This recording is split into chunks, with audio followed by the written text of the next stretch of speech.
Here I am, the new guy. I don't know how else to start.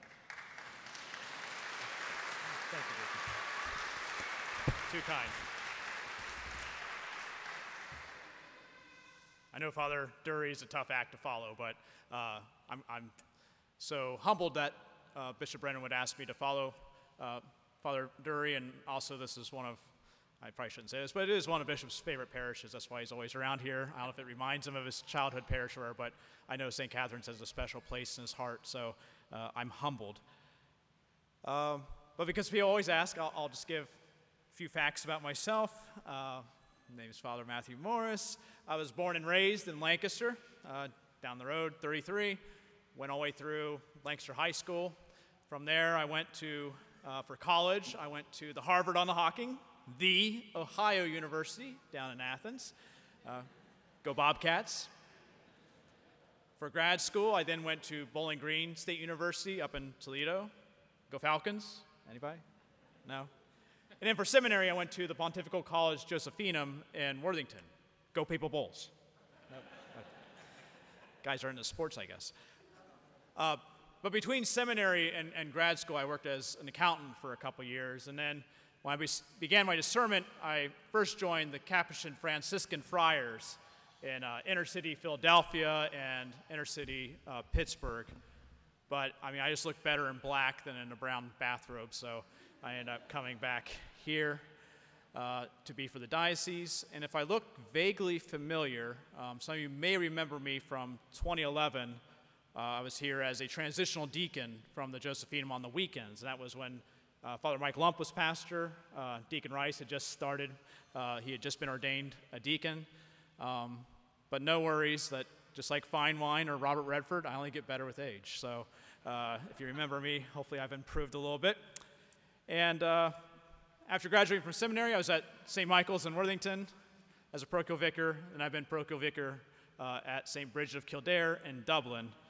And so 5 years there, 3 years at St. Michael's, and now I'm very, again, humbled that for my first pastorate, the bishop would give me one of his favorite parishes. So it's great to be here, and I look forward to getting to know all of you more as the weeks go by. But enough about myself. Let us now turn to someone much more important, to Jesus.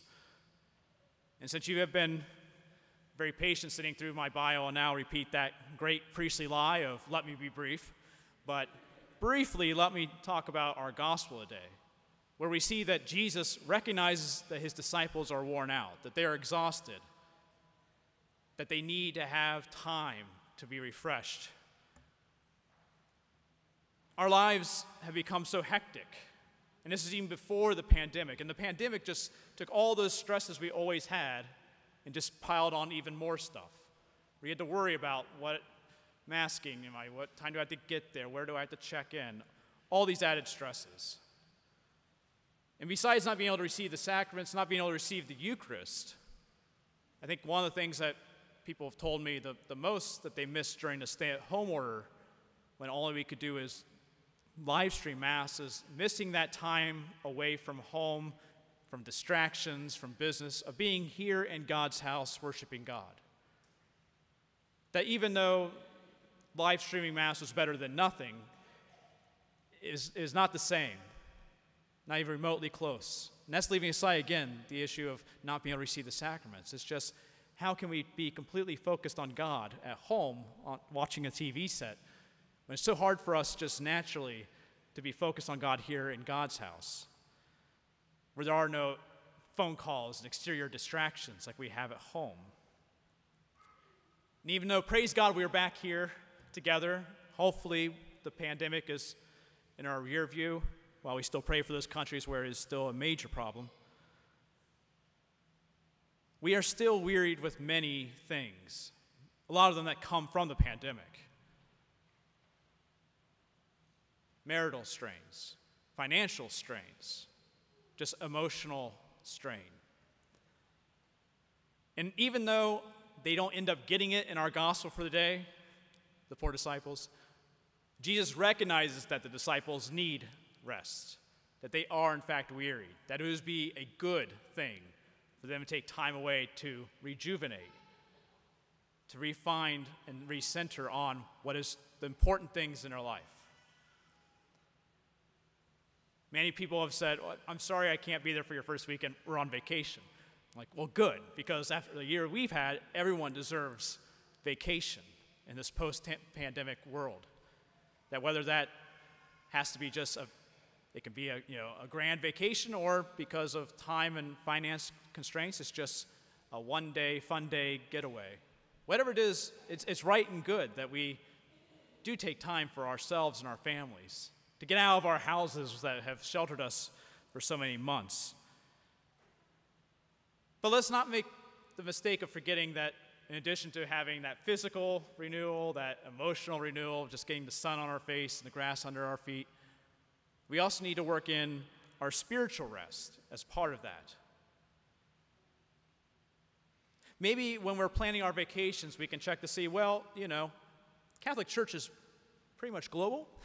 There's probably a parish church somewhere nearby where our hotel is, where we're camping.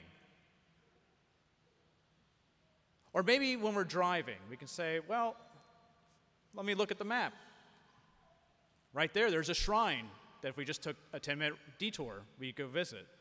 Or maybe even a monastery or a convent out in the country where we could stop for one of the prayer services, we could stop at the gift shop, we could just walk the grounds. I guess my point is that with a little bit of effort, while we're doing all these other things for the other aspects of our life, if we, through prayer and through conscious action, we can work in a spiritual renewal. Because I'm not sure why the pandemic happened. I'm not God, I don't have those answers. But what I do know is that, like all suffering in life, if we endure it and offer it up in prayer, God can make good things come of it. So hopefully this past year has taught us some things that now, as we try to rejuvenate ourselves, try to get back to normal life, we can take those things to prayer and see that in those sufferings and those hardships of the pandemic, when we offer them up in prayer, God can bring forth spiritual fruit.